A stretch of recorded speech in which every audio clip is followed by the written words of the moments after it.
transformational change, a total 180. Hey, my friend, welcome back to another interview. Once again, I'm your host and founder of A Total 180, helping you go from where you are to where you desire to be in business. And today we got a good one. For those of you in this private Facebook mastermind group, if you haven't already, go ahead and use the Start Here post to get some of the freebies and the resources and the guides to help you with your online business journey. And with this interview, we're going to dive deep into a current service member in the Navy, senior chief, and is building an online credit repair business and how he was able to do that. So for those of you that are watching this or maybe replaying this, I hope you get value from this interview. And if you haven't already, go ahead and again, like, comment, and share this video in our Facebook group. So without further ado, this man really needs no introduction. He is a senior chief in the U.S. Navy turned business owner as well. And I just want to welcome Mr. Quincy Booth to the Total 180 interview, man. How are you, brother? Hey, what's going on, brother? How you doing, man? And hello, everyone in the 180 group. I'm blessed. I'm blessed. Well, this is a long time coming. I know we had talked about doing this interview for a while now, but I'm excited we got a chance to do this. So for everybody that doesn't know you, kind of tell them a little bit about, who you are, what you do, and then we're going to kind of go backwards and kind of get into how you got to doing what you do right now. Outstanding. I have no problem doing that for you. So first and foremost, I'm Quincy Booth. And in a lot of circles, especially in the crypto world, I'm known as a crypto pro QB. I dabbled into the investment side of things. I dealt with the whole Robinhood, the Webull, all of the apps that you would do on the phone. I did regular stock markets for years. And then I started seeing how emotionally attached it become. Like when you're dealing with stocks and stuff like that, it plays on the news, it plays on current events and things like that. And I kind of got tired of it because it was like a roller coaster all the time. I got in and I had a couple big wins. Some of them, I had some big losses too. Let's be realistic. But I kind of jumped into it off of a necessity at one point. In the military, there's this perception that, oh, military, you doing this, you're rich, you got a whole lot of money. Right. Well, the problem is we don't have a whole lot of money. We normally live hand to mouth in a lot of instances because just like, everyday people, we're everyday people. So we got bills like everybody else. We got families like everybody else.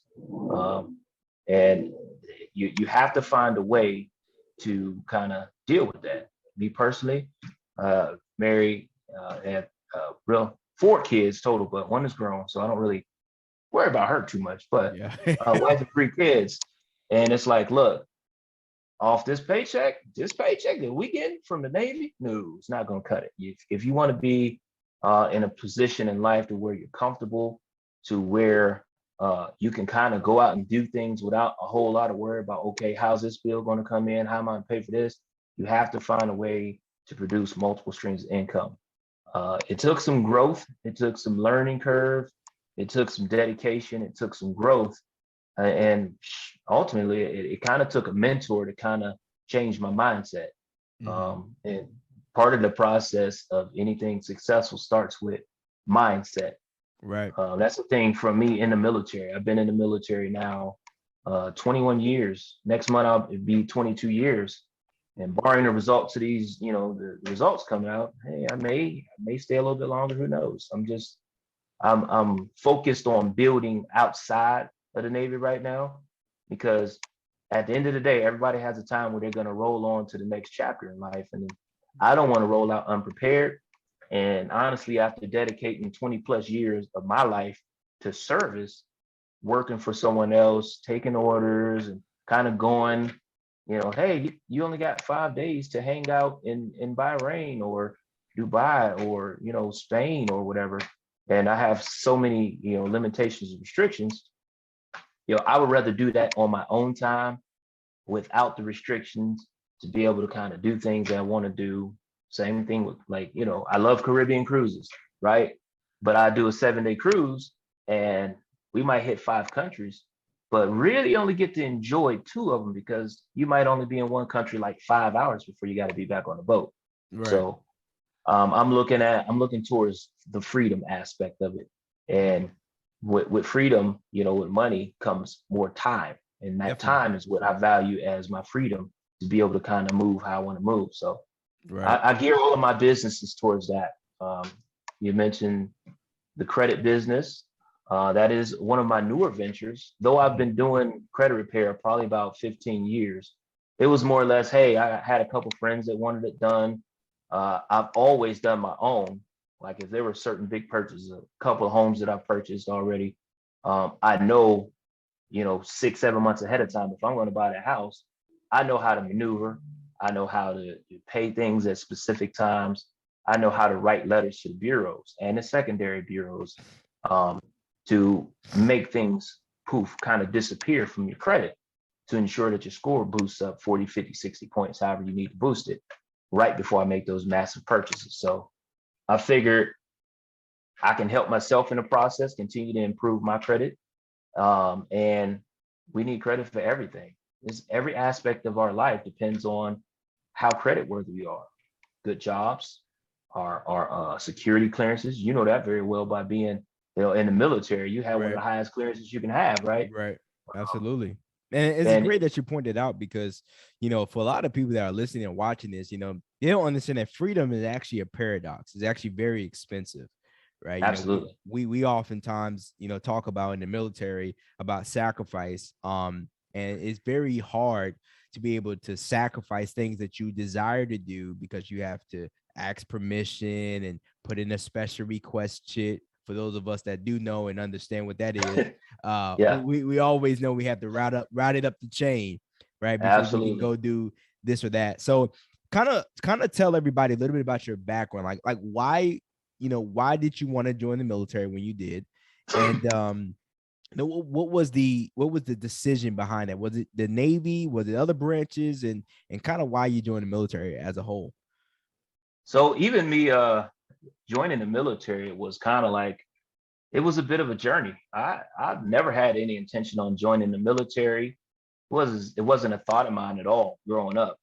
I was an academically gifted person and athletically gifted person. So I went to school, had good grades. By the time I was in I think 8th grade, I had a full ride academic scholarship to Ohio State University under the Young Scholars Program in Ohio.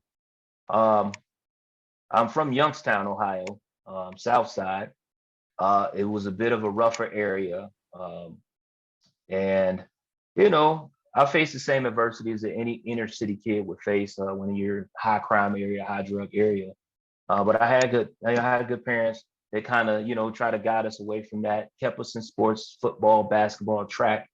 And I prevailed, for the most part. I did fairly good, but I got in a little bit of trouble here and there. And that kind of changed things. And the last time I got in a little bit more trouble, I ended up losing my scholarship to Ohio State. And that was $50,000 down the drain at the time. And this is 90s, late 90s. And I was just kind of like hurt. But I still was good enough as an athlete. Track was like really my forte. I was great at basketball and track. And track was like my joint. So I went to state, did my thing there. And I got kind of like a partial scholarship to Kent State University. Afterwards, I had a kid in my senior year, my oldest daughter, Amber. I had her in high school. I was 18, just graduating. And right after I graduated, she was born. So I had a responsibility of a newborn baby in a city where, I had older brothers. They kind of got in some trouble. I got in some trouble. My dad was in and out of jail, in and out of prison. I won't say like I had a bad upbringing, nothing like that. I had good guidance around me as far as my mom. She was a hardworking woman. I had a stepdad. It was good job, positive dude. He was a little bit of a, drinker and stuff like that. But, overall, I did have that influence to where people try to keep me away from things. But, when you kind of running in the streets a little bit, you you kind of get caught up in certain things. And I knew personally that I was bigger than the environment that I was in. You know what I'm saying? My mindset was always that, you know what, I'm not a jive turkey, so I'm not going to be flying with these dudes, you know, in and out of jail, in and out of shootouts and all the stuff like that. So right. I had a conversation one day with my mother and my stepdad in the kitchen. And it was like, hey, this is after I got in some more trouble and I did a little bit of a stint in jail. Not too proud of it, but again, I don't regret the things I've done or been through because those are life lessons and experience that I carry with me to this day. I'm able to guide and mentor young men and women because of the things I've experienced and what I've learned from it. So my thought process behind it and having that conversation was, well, I'm a smart dude. I can go and take this ASVAC and get up out of here because they wanted me to go back to school. But the school was only 20 minutes away from where, you know, we lived, 20, 30 minutes away. So, I mean, weekends, I would still be home around the same kind of crew that I was with. It was kind of, you know, in the streets and getting into stuff. I'm just like, yo, I need to change the scenery. The only way for me to break this cycle is to get away from here, right? Leave your home and take my, I'm like LeBron, take my talents to South Beach. Right. But right. so without any real thought, I just like, I tried to join the Air Force, right? And I qualified and everything, as that great. But when they found out I was on probation, it was like, no, you can come back when you're off probation and we'll gladly take you. I'm like, I need to leave like now. So I walked down the hallway and the Navy guy was like, hey, I heard you're pretty smart. He was a nuke, a STG, I think. And he was like, hey, I can get you in the Navy. I was like, well, how soon can I leave? I was like, because I just want to get from out of here. He's like, oh, cool. You don't have to do all this. And I was like, all right, give me a month. Give me a month to get my affairs in order, and I'm up out of here. And that's what I did. So May 23rd, 2000, I flew out, first time on an airplane. And flew to boot camp, Great Lakes. And my first day, I was, like I said, when we say mindset and mentality, I was challenged immediately off the bus. I had only seen like Full Metal Jacket, you know, Army movies, how boot camp is, right? And it's always this macho type of environment with people in your face screaming and, you know, beating people up. And I'm just like, look, the second we walked off the bus, the guy was in my face screaming and yelling. And then somebody else said something. And he kept telling me, look down at the ground when I'm talking to you. And in my mind, I'm like, bro, I'm 21. I'm a grown man. There's no way another grown man gonna tell me to look down at the ground when I'm talking to him. I've always been brought up with respect and to look a man in his eye when you talk to him. So I'm looking at him, I'm like, I ain't looking at the ground. So one dude like got in my face, and like three of them, and they told me, go in the room, go in that room. So I went in the room and I put myself in the corner, ready to knuckle up. I was like, oh, if it's going down, it's going down. So they come in the room, they're like, whoa, whoa, whoa, whoa, whoa, whoa, it's not. And they started laughing. Like, I'm like, what the heck is going on here? Like, I don't know what's going on. And they started laughing, and then they was like, hey, where you from? What's your name? Blah, blah. And I told him I'm from Youngstown, Ohio. Quincy Booth, blah, blah. He's like, oh, that's why. I was like, okay, yeah, okay, cool. So they ended up sending me from a regular division to a performing arts division where we did like the flags and all that. I did pretty good in boot camp. So they sent me to special duty. So they gave me a choice between ceremonial guard and the USS Constitution, which are like performing, you know, poster boy and Navy type things. So right. I didn't want to shine boots every single day and stand at attention welcoming the president. So I went to the Constitution and enjoyed that whole ride. So yeah, so that was my journey in. So if you were to look back and there was one piece of advice that you had wished you had knew, for those people that are either coming in or can relate to, you know, your story, what one piece of advice do you wish you would have known when you had first joined the Navy? That I wish I would have known. Yeah. Well, I don't think things were not explained to me as far as not known. I think it's things I would have taken advantage of earlier on. Mm-hmm. Right. In my case, I was there were things that were pretty transparent. I learned a lot transparent wise because I asked a lot of questions. Like I wasn't like a lot of you know, bright-eyed guys coming in. I had a little bit of game to me. So I knew a lot, even though I had never been in the military. I only had two uncles that I know of that have been in military before me, Mhm. and they did like 26 years in the Air Force. And my stepdad, like, he did his time at like 60, so that didn't count to me. Right. But experiences that I should have taken advantage of, there were a few instances where I chose to turn down opportunities that could have been more fruitful for me. Like even right now, I probably should have been a master chief, but I got in trouble in A school. Uh, like I said, I was a little rebellious, very outspoken. I wish I'd have picked up a little more tact earlier on, right? Because I've always been that type of person that wears his heart on his sleeve and says what's on his mind. And I didn't have a good filter earlier on. My first 2 years, though I was an outstanding sailor, like literally military bearing on point, uniform on point. I knew my job well, but I had that mentality. That mentality had to kind of, I had the street mentality still, to where you couldn't really look at me crazy. You couldn't really say anything smart to me, or it was like like, what? What'd you say? And I'm ready to go. So my first 2 years, though I was an outstanding standout sailor, I got a lot of, accolades, awards, special duties. I've met senators, like had dinner with Senator McCain, Senator Kerry, Senator Moakley. I've met, Arnold Schwarzenegger and his wife, Maria Shriver, when that was his wife. Like I've had these dinners and these big gatherings and things of that nature, but I was reactive. As I grew through the Navy, I learned to be a little more, think before I speak and think before I react. Because as you get further along, there's more that you have that you can lose, especially when it comes to rank and responsibility. And me, I had a growing family. I'm like, look, I can't afford to get myself in more trouble. I can't afford to, be doing the stupid stuff. I have to think my way through situations. One thing that I did figure out earlier on is they can't do nothing with you if you know all your rules. Like if you know your publications, if you know the instructions, if you know your job, they can't do nothing with you. Like it's very hard for somebody to come at you if you know what you're doing, right? So the more knowledgeable you are, the more powerful you become. It doesn't matter if you're E1 or it doesn't matter if you're lieutenant. The more knowledge that you have, the easier it is for you to navigate through things, because nobody can pull the wool over your eyes. Nobody can come and just shoot from the hip and tell you about some instruction only half-heartedly when you know what that instruction is. Right? Like, wait a minute, hold up, Master Chief. The instruction says this. You're telling me this. So which one is it? Matter of fact, I got the black and white right here. Right. You want to reread this so we're on the same page? And go, wait a second, let me get back to you.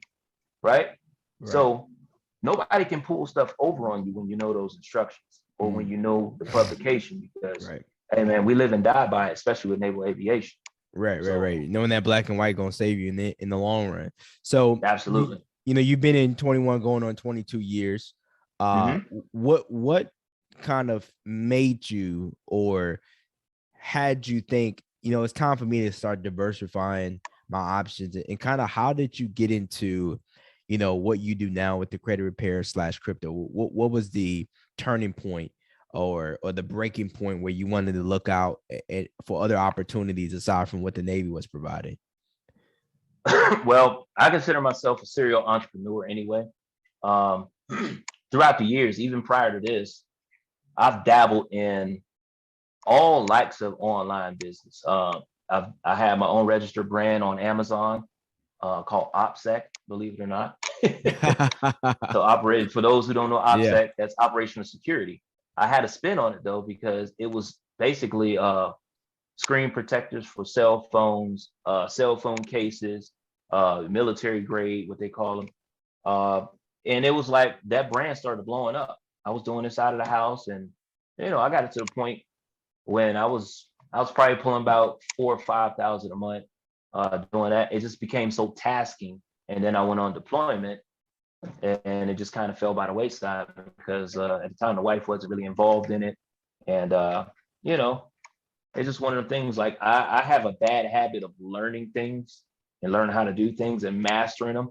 And then I get kind of bored with them and I move on to the next challenge. It feels like that's one of my downfalls is I learn something fast, I get good at it, and then I try to move on to the next thing because I'm like, well, I want to try something else. You know what I mean?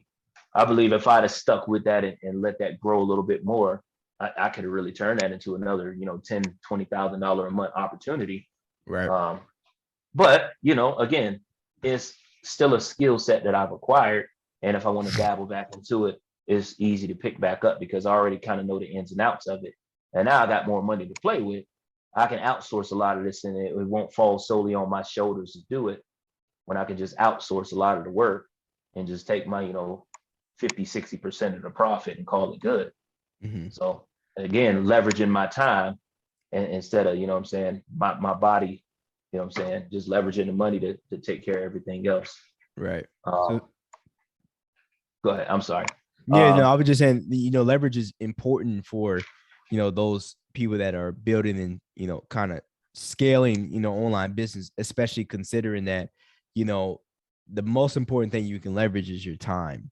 Right. Absolutely. And I think a lot of people don't understand what you just said, which is outsourcing, things that don't make you money. When you get to that six-figure mark, that's when you need to start outsourcing. And they usually say that, first 6 figures is the hardest because you're doing everything yourself. You're doing the fulfillment, you're doing the marketing, you're doing the sales, you're doing the advertising. And for those, sailors, soldiers, and service members looking to start to scale their online business, that's very tasking because when you are juggling, your military career and you're trying to build a online business like you did, you're going to run into some friction if you go on debts, deployments, underways, detachments, you go overseas, you may not have the same, luxuries that you have here in the States to, be able to really grow and scale your business like the way you want to. Absolutely. So being that now you're heavily involved in both crypto and credit repair, for those people who are coming after you, in the military or in the Navy even, and is trying to do what you're doing, what would you say is 3 tips for both people getting into crypto and people starting to, trying to start the credit repair business? For the newbies coming after you, what are some tips you would give them to kind of eliminate some of the challenges that they're going to face so that they can shorten their learning curve? Okay. So first, get as much pertinent information as possible, right? You want to be extremely knowledgeable about what you're doing. So if you're getting in credit repair, right, I don't necessarily need to worry about the laws of, Nevada if I'm living in Virginia. I need to know all of Virginia's laws. I need to know what's required before I start that business. I need to know, do I need to have insurance? Do I need to have a surety bond? Do I need an LLC or do I need an S Corp? All of these business structures. Am I going to be the sole person or am I going to be the sole person and then I'm going to hire my wife and my son so I can utilize tax write-offs? So that's where you would want an S Corp as opposed to an LLC. Right. You need to not attach your emotions to what you're doing. You can be passionate about what you're doing, but don't make emotional decisions, right? The decisions that you make, they need to be pragmatic. They need to make sense. You need to think about your return on investment. You need to think about how you're growing, right? Your customer acquisition. And you also need to worry about the stigma of credit repair, right? Because there are bad actors out there who, they scam or they use dirty tricks. If you really understand the FCRA, which is Fair Credit Reporting Act, then you would understand that there's so many things in there for the sake of the consumer that the credit repair companies, there's nothing they can do about it. And what the problem is the average, person, they don't know about it. They just don't understand it. They don't understand it. Sometimes it's as simple as pointing out, hey, that's not right on my credit report. And they have systems in place that you have an online dispute. You should never do an online dispute on Experian, Equifax, or TransUnion. So when you go look at that credit report and at the bottom it says dispute, no. Don't do that. That is not how you dispute. There's a system automatically set up called eOscar. and it automatically codes whatever dispute you put in. And 99% of the time, it comes back verified. You need to write letters to those companies after you get the free credit repair from them. And for those who don't know, you get one free credit report per year from each credit reporting agency. That's the main credit reporting agencies, right? Okay. So that's your Equifax, your Experian, your TransUnion. So you go to annualcreditreport.com, not freeannualcreditreport.com, but annualcreditreport.com. You get your one free one per year. So Equifax, since they lost a lawsuit, you actually can get 6 per year. Ever since that lawsuit where they leaked everybody's information a couple years ago. So they're on the link for like the next 10 years of having to give up 6 reports per year. So that's a little nugget. Very valuable nugget for everybody. Yeah, very valuable. And the beauty of this is I'm not really doing this part for the money, because I've been in that situation where I couldn't get approved for a loan because my credit wasn't right. You know what I'm saying? I've been there. Credit is a need-based business, right? Over the past 2 months, I've helped probably about 9 other people for free, just for free. You know, people like, yo, I got this going on. I know you're supposed to be doing credit repair. Can you hook me up? I say, you know what? I'll do your first round. I'll do I'll do your intro so I can see what you got going on. I'll do an analysis so we can see what type of vibe you got going with your credit. And then I'll do your first round on me. Like, don't even worry about it. I'll do the first round for you. And then if you're in a situation you can't pay, we'll work something out. Because I know if I'm delivering a great value for people, then it's going to reciprocate, because guess what? They're going to tell their friends. If I hook their friends up, they're going to tell their friends, and so forth and so on, right? Referrals, right? Yeah, I mean, I got mouths to feed, so I ain't gonna be doing free all the time. Right. Not free 99. At the end of the day, right? You know, there are some instances where people are just in bad situations, and you know, you can't get a job. There are other secondary agencies that the actual big 3 report to get their information from, right? People don't know if you dispute those ones. Like, what's a good one? LexisNexis is one. Right? LexisNexis furnishes all the information to Experian, Equifax, right? You can go in. I'm gonna give y'all another nugget, give y'all some nuggets here. You can go in and you can do a security freeze on those credit places, right? Those are the secondary agencies. You do a security freeze on LexisNexis, Pacer. Pacer takes care of like student loans and bankruptcies, so public records.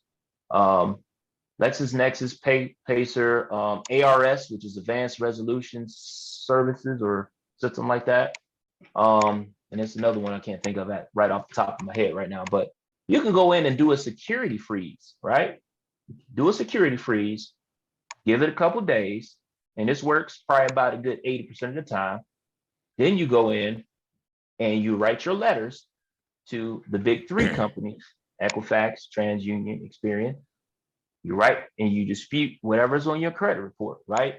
By the FCRA, by the Fair Credit Reporting Act, if they cannot validate the information within 30 days, guess what they have to do?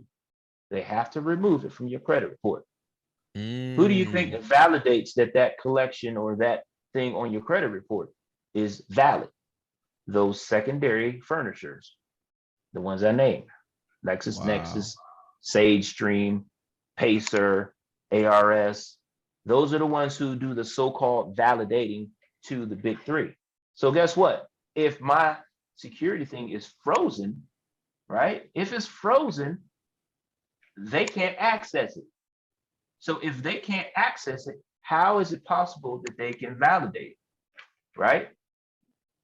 If it's frozen, right? If it's frozen, right? And they come back and says it's validated, guess what you can do? You'll print out the fact that you have those frozen, right? Or you opt out of them providing any information to any third party, right? And now they've just violated FCRA rules, or they lied and said it was validated, but there's no way possible for them to validate if your file was frozen. That's some game for y'all. Yeah, that's some game. I didn't know you was going to be dropping bombs. Like, I know you in aviation, but I didn't know we were going to be dropping bombs today.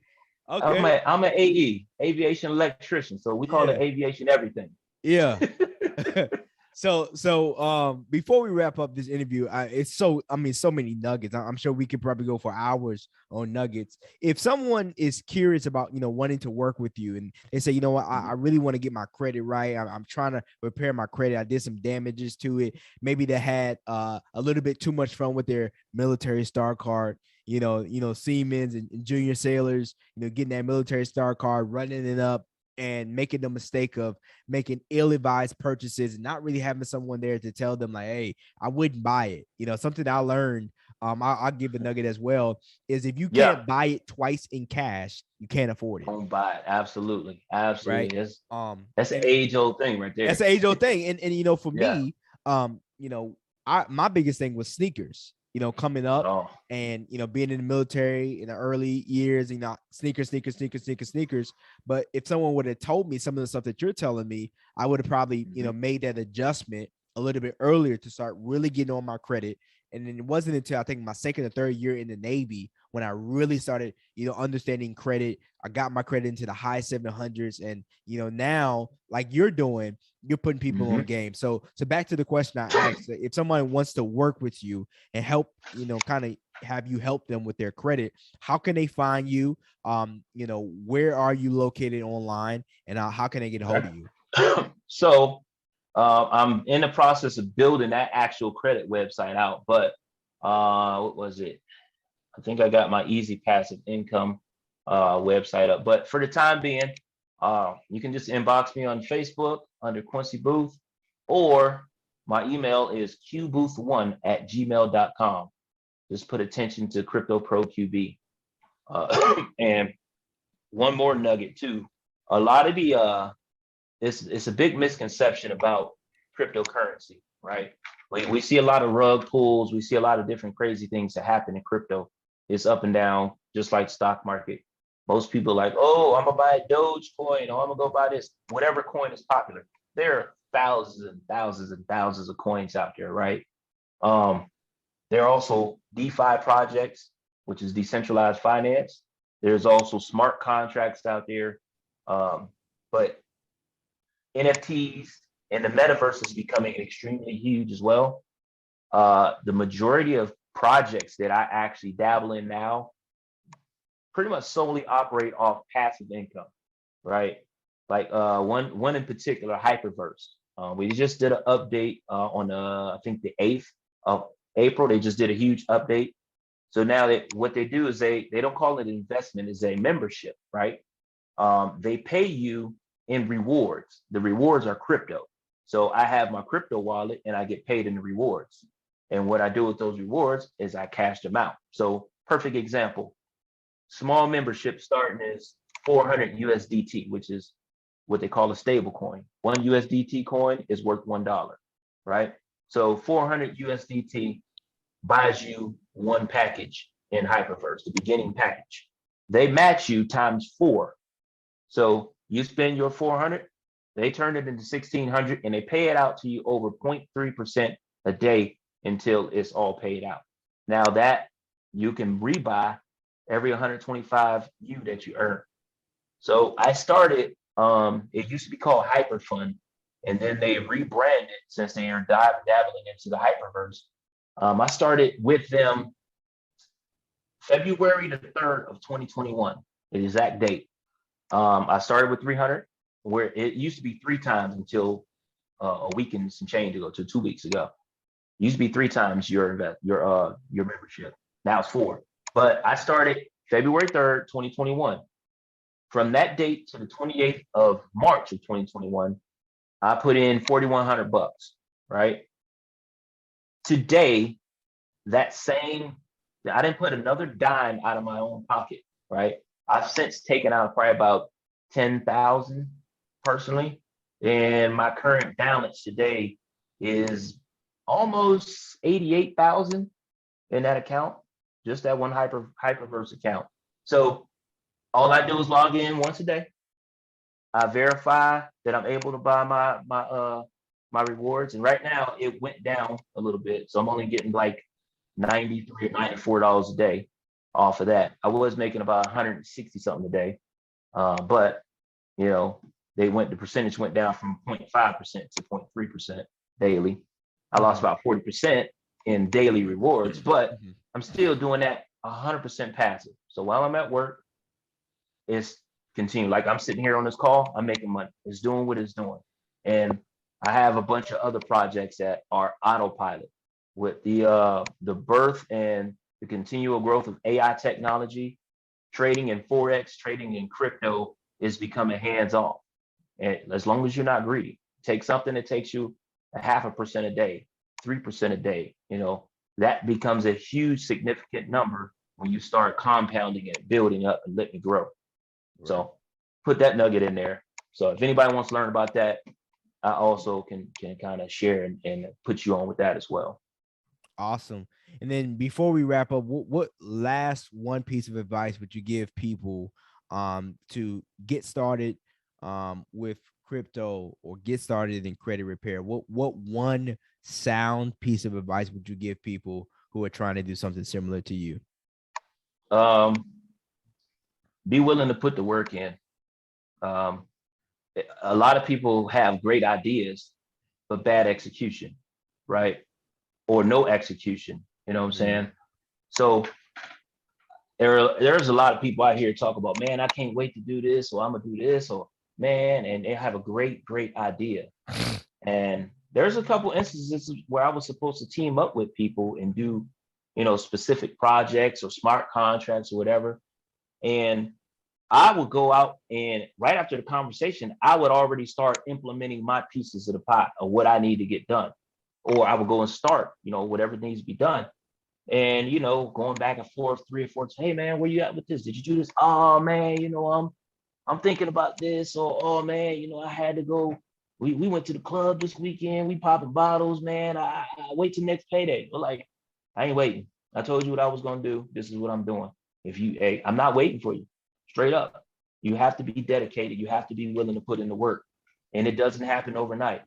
Like when I first, for instance, when I started with the Hyperverse thing, it was slow. I was making like $1.50 a day.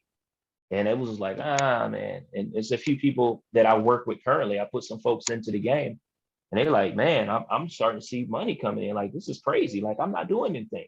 I'm not delivering Uber. I'm not doing Uber. I'm not delivering pizza. I'm not having to do Turo, none of that. Like, wow, this is amazing. I'm just like, look, share it. Just the biggest thing you do is I share these opportunities.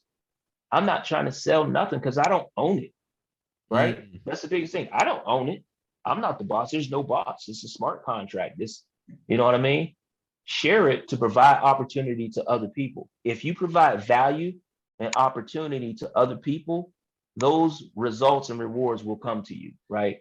If your whole main goal is to, I'm gonna make this money, I'm gonna make this money, I'm gonna sell this, I'm gonna sell that. You come off as a salesman, 100%. You're not really trying to help people, you're trying to enrich yourself.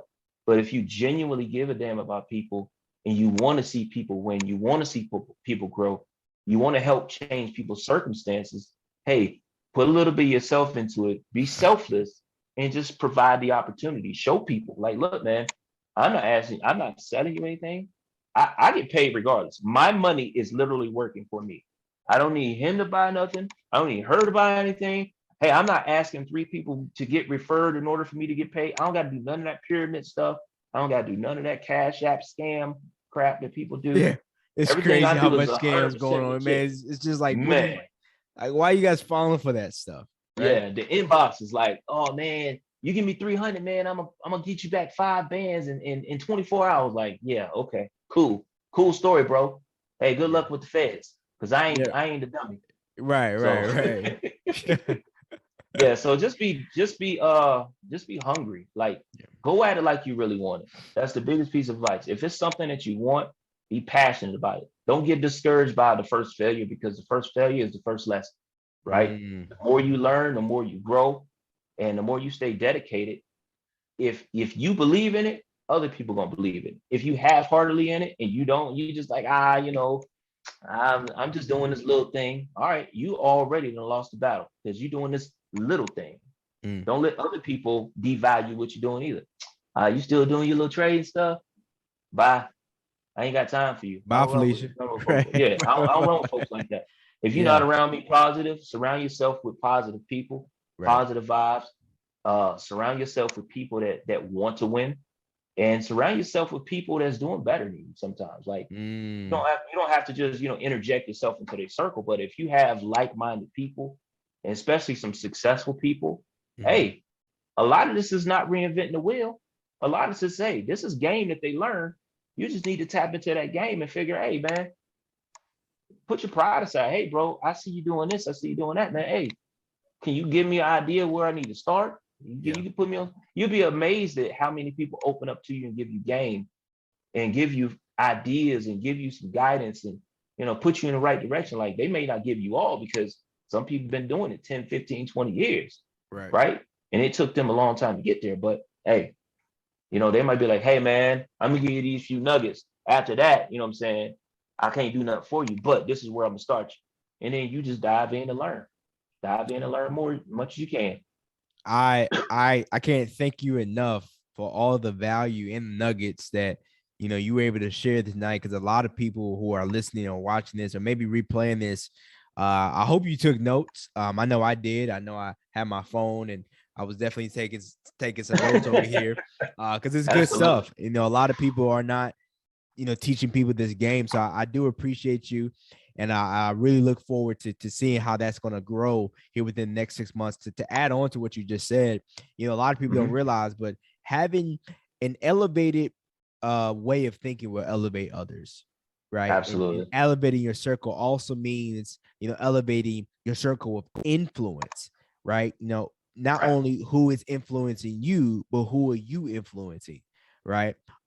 So for those of you that are listening, watching this, I hope you got value from this incredible interview. If you haven't already, again, go back from the beginning, play this, listen to this, and get value from it and get the nuggets that can help you not only grow your cryptocurrency, but grow your credit repair and be able to do some of the things that you desire, as we talked about previously. Last but not least, if you're not already accessing some of the free resources in this Facebook group, go to the Start Here post and access some of those resources. And we look forward to kind of being able to share with you how you can go from service member to online business owner in 90 days or less. Again, Quincy, thank you for this interview. I'm so grateful, man. And I really do appreciate you taking the time out to share with me and impose some of your value. I can't wait for us to do another one of these. And I really do look forward to seeing your exponential growth and success here in the future. Hey, appreciate it, Adam. I appreciate you having me on here, and shout out to everybody in the group. Hey, if y'all just tap in. I'm not hard to find. Quincy Booth on Facebook or QBooth1. They go qbooth1@gmail.com. Easy passive income or Crypto Pro QB on the crypto side. So, hey, best wishes to everybody and positive vibes throughout the world. Thank you again, Quincy. And to those of you that were able to get through this total video, I really do appreciate you. I look forward to helping you make a transformational change, not only in your life, but in your business, so that you can get exponential results and impact the community around you. Again, thanks again, Quincy, for this interview. I look forward to doing another one of these in the future. Until next time, be blessed by the best. I'll catch you guys in the next one.